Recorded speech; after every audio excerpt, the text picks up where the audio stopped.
wabarakatuh. Monggo silakan. Saya mau bincang-bincang sama Pak Yono. Siap, insya Allah siap bantu. Ini mengganggu waktunya sebentar ya Pak ya. Tidak apa-apa.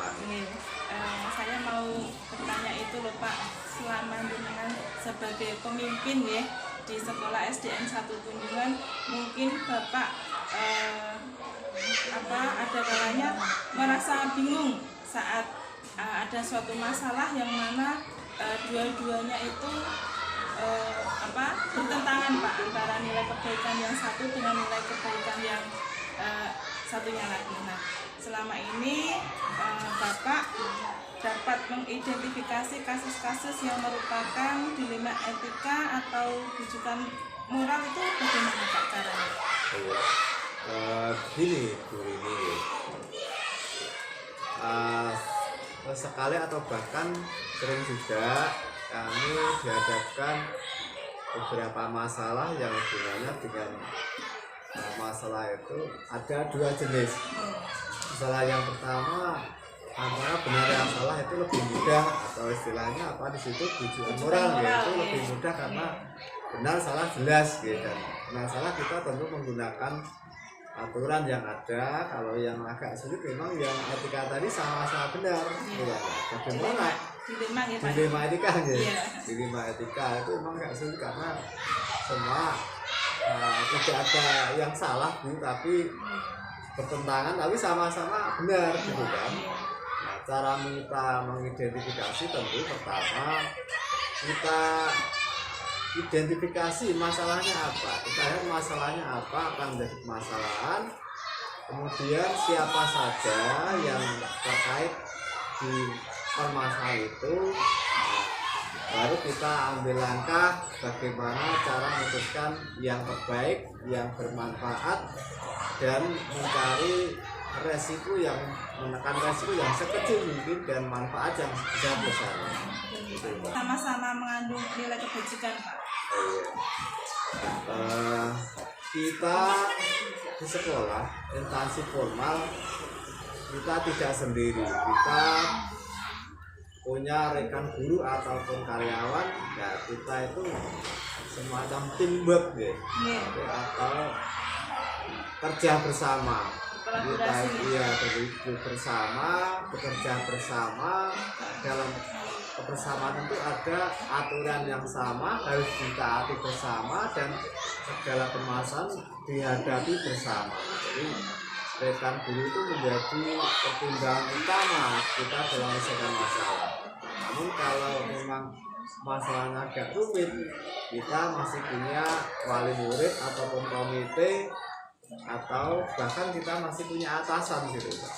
Prosedurnya ini tadi, setelah kita memahami permasalahan, kita mengetahui siapa yang terlibat dari masalah, kita pertemukan mereka-mereka yang terkait di permasalahan itu, lalu kita bahas, kita pertimbang, kita minta saran pendapat dari rekan-rekan guru maupun karyawan. Dan tentu langkah yang kita ambil dalam memutuskan masalah adalah sebisa mungkin, dan harapannya apa yang kita putuskan itu dengan pertimbangan yang mantap, pertimbangan yang matang, agar keputusan itu bermanfaat dan bisa dipertanggungjawabkan kepada pihak-pihak yang terkait. Dan hal apa saja Pak yang selama ini Bapak anggap efektif dalam pengambilan keputusan pada kasus-kasus khususnya itu pada kasus dilema etika? Itu kami menggunakan dasar antara gini Mbak. Aturan itu kami menggunakan dasar ada aturan pokok dan aturan yang penting. Selama itu tidak mendesak, kita menerapkan aturan pokok. Aturan pokok itu menurut yang kami tahu itu apa yang kita buat sekarang itu harapannya bisa dipakai jangka panjang, itu yang aturan pokok. Kalau dalam mungkin UD 45 ya. Jadi kalau memang permasalahannya itu mendesak dan sangat penting, nah tentu kita tadi menggunakan yang penting sekarang karena darurat ya. Dan kalau tidak sangat mendesak ya kita pakai aturan pokok karena apa? Yang penting sekarang itu belum tentu penting yang akan datang. Dan tendensinya apa yang kita putuskan itu dasar pertimbangan yang matang, yang beradab, dan harapannya bermanfaat dan bisa dipertanggungjawabkan. Yang selama ini merupakan tantangan dalam pengambilan keputusan pada kasus-kasus dilema etika, Pak. Iya. Tantangan. Memang yang tadi apa yang yang kami sampaikan, kita kan punya dasar Pancasila sila kedua ya kemanusiaan yang adil dan beradab dan sila keempat. Jadi kita musyawarahkan, kita putuskan dengan yang bermasalah tadi antara rekan-rekan atau apa yang terkait, siapa yang terkait di permasalahan itu, dan kita punya teamwork rekan-rekan ini kita ajak musyawarah untuk mencari solusi apa yang terbaik bagi semuanya. Di sini saya tegaskan sila kedua dan keempat nih, Pak. Iya, itu dasar yang paling efektif yaitu kita musyawarahkan putusan itu agar sesuai dengan konsep dan beradab. Dan beradabnya ini artinya kan beradab itu kan sesuai dengan norma, sesuai dengan aturan hukum atau aturan di masyarakat dan sebagainya gitu. Iya. Selanjutnya, apakah Bapak memiliki sebuah jadwal tertentu dalam sebuah penyelesaian kasus dilema etika? Apakah langsung menyelesaikan di tempat atau mungkin bentuk-bentuk prosedur yang lain yang bisa Bapak jalankan selama ini? Oh iya, kalau menurut pengamatan atau mungkin saya kira situasional, artinya melihat masalahnya kalau memang bisa diselesaikan di tempat dan cepat mungkin ya apapun akan kita lakukan lebih cepat lebih baik. Namun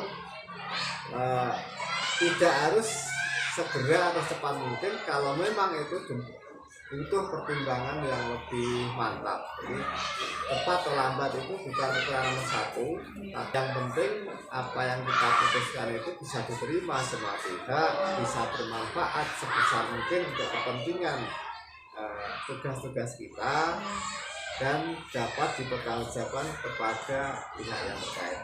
Jadi tidak ada jabal situasional. Iya, menurut saya kan menjadi barangkali begini. Aturan itu sudah ada dan mengantisipasi permasalahan tentu tidak terlalu sulit karena sudah ada rambu-rambu yang harus ditaati dan konsekuensi yang harus ditanggung jika ada sesuatu permasalahan di situ. Itu mungkin lebih mudah. Itu tentang pahaman atau semacam kesepakatan jika terjadi sesuatu. Mengajunya kepada peraturan begitu. Iya, aturannya peraturan. Kita dari semua hal yang sudah Bapak sampaikan, pembelajaran apa yang dapat Bapak petik dari pengalaman Bapak selama mengambil keputusan dilema etika ini?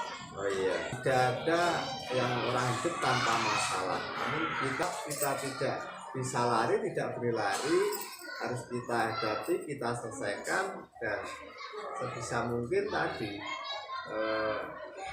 keputusan yang kita ambil itu bisa diterima oleh semua pihak, bermanfaat dan bisa dipertanggungjawabkan dan menekan resiko negatif sekecil mungkin. Manfaat untuk semuanya. Iya. Ya, artinya semuanya ya tentu tadi menghindari resiko negatif sekecil mungkin ya, bisa saja satu dua tentu ada ikhlas dan kurang ikhlas ya mungkin terjadi kan gitu. Maka saya katakan tadi bermanfaat, menekan resiko sekecil mungkin dapat dipertanggungjawabkan. Terima kasih atas